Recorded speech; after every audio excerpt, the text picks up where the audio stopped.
Welcome DevOps, cloud engineers, and SREs. Monitoring is no longer optional. It's a critical skill that separates good engineers from the great ones. And if you want to build end-to-end observability with Prometheus and Grafana, you are in the perfect place. This lesson is a part of my complete Udemy course, Prometheus and Grafana Bootcamp, Monitoring for DevOps and the SREs. This is a fully hands-on project-focused program where you will learn real monitoring pipelines, alerting systems, dashboards, PromQL queries, exporters, metrics, logs, and the production-grade monitoring pattern. The complete bootcamp link with the discount is available in the description. Today, we will dive into a practical monitoring and type used every day in real-world DevOps and SRE teams. So stay with me, follow along, and let's build the observability skills together. Let's get started. So in the previous lectures, we have set up the database server, we have set up the database for the monitoring. Today, we will set up the Grafana with the database. So what we are going to do, we are going to set up a data source, and with the help of that data source, we can connect with the database, right? Which we have set up in the previous lecture. So let me open the Grafana. In the Grafana, I will go to the home page and I will open the data source. In the data source, right now I have the two data source available, CSV data source, which we set up earlier, and this is the MySQL data source, which I have set up for the MySQL database for my testing purpose. What is the data source we want to add? We want to add a data source to read the data from the SQL. So we will click here, add new data source, and we will search for the SQL. What database we are using? We are using a database of a MySQL kind, so I will select it. I will select it. Over here, you need to provide your data source name. So I'm providing a data source name like Grafana DB monitoring MySQL. This is going to be my data source name. Over here, you see I need to define the connection string. In the connection string, I need to define the host URL and I need to define the database name. If you will go to the SQL, what is your database name? Your database name is this Grafana underscore monitoring because this is the database which we have done. So I will copy this name and put it here. This is a question. What is the host URL? So in the host URL, it all depends that where you have done your installation. In my case, my host URL is going to be the IP. Paste it here, colon on port 3306. If you have set up the MySQL on your local host, then you need to define the local host over here. If you have set up the MySQL on some kind of Docker, then you need to define the DNS of that Docker over here. So this is something which you need to define where you have set up your MySQL server. In my case, I have set up the MySQL server over here on this particular server. I'm defining the IP of this machine and then the port. This is the port by default which MySQL use. Now over here another catch. This will work with the DigitalOcean, but if you are using any other cloud, let's suppose you are using the GCP or you are using the AWS. In the AWS by default this port is not whitelisted. In the GCP itself or in the Azure itself, the ports are by default not whitelisted. Only port 2022 will be default whitelisted. So very first we need to whitelist this particular port in the security groups in the AWS and firewall rules in the GCP. After that, you will be able to access your database. Now, next thing is authentication. This is critical part. Username and the password. What do you think? What should I define over here? Should I define those username, localhost and this password on which I have basically provided the elevated permission over here on this particular Grafana monitoring or performance schema? Should I define those username and password over here? Definitely no. Why? The database user should only be granted select permission on the specified database tables you want to query. From the Grafana, what is your purpose? Your purpose is just query from the database. You just need a read permission. You don't need a write permission. You don't need a delete permission. But over here, if you are going to use this particular user, you have the insert permission, you have the delete permission, and you have the elevated permission on the performance schema as well. I just need a read permission, so I cannot define this user and this password over here in the Grafana. No, that is not true. If you are doing so and somebody will able to get those secrets from your Grafana, then they may simply destroy your complete database. Please make sure Grafana is highlighting very clearly Grafana does not validate any queries that are safe or contain the malicious SQL statement. Grafana is just executing the query. It is not validating the query, whatever the query you are executing from the Grafana dashboard to your database. So you need to make sure that your database user only and only have the read permission, not the write permission.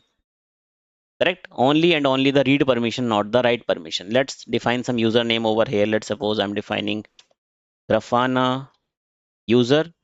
I'm defining some password like strong password. Click over here, save and test. You are getting the error. Unable to connect. Connection refused. It means we need to create the user. We need to create this user with a specified password in the database. How we can do that? So to create the Grafana user, you can execute this particular query. Create user, define your username, at the rate source IP. I will talk about it. What is it? Identified by your password. And then you will only allow the select permission on the database which you want to monitor to your user and the source IP. That's it. So let me show you this command in the terminal. This is the command. Create user, define your user. In my case, what is the user? Let's suppose I'm defining a user name like Grafana user. Identify by the password. Let's suppose I'm defining the password strong password. Similarly, I need to define the username over here. Source IP, what is this? So what happens basically, once you will connect with this database, you are connecting from your Grafana server. This is something like this. Here we have the database server and here we have your database. So this outer part is the DB server and this is your DB. This DB server have some IP. Let's suppose this have some IP like 10.34.56.79.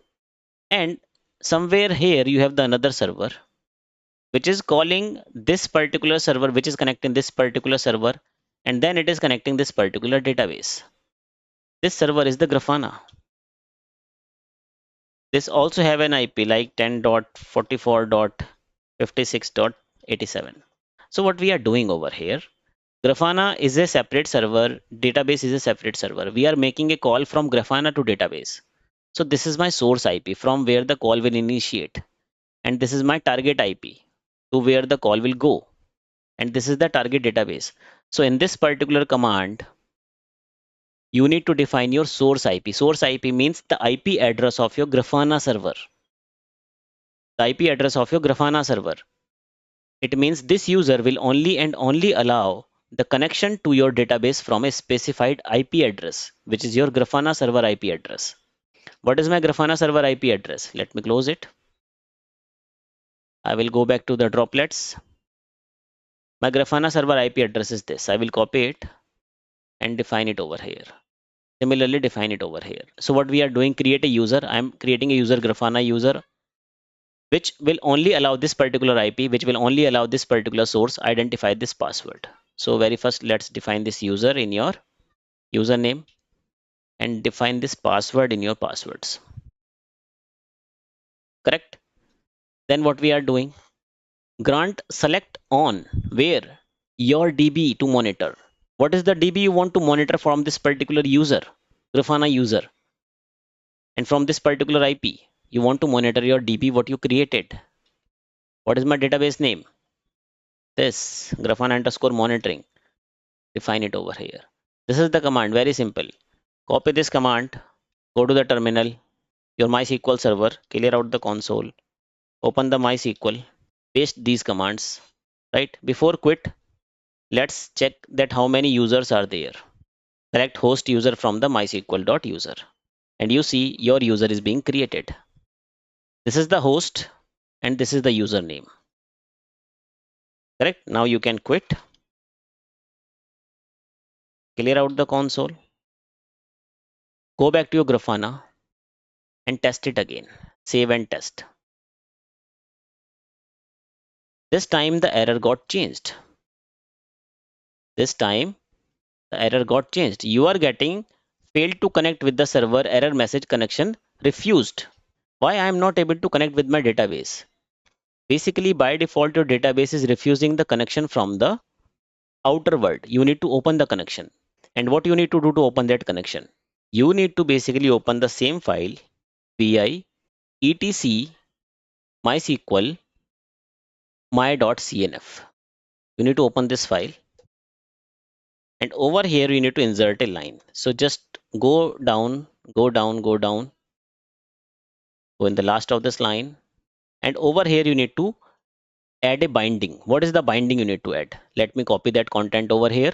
This is the binding you need to add. MySQL D bind hyphen address equals to 0.0.0.0. It means bind this SQL server with any IP address. Save this file, and you need to restart your MySQL service. So we will restart my MySQL service. Let's execute the service status, systemctl, or take it restart. Restart MySQL. After the restart, let's check the status. And you see your service is up and running, and it has up from last 15 seconds. Correct? I have already enabled the MySQL service. Now go to the Grafana again and click on save and test. You see it is testing the connection,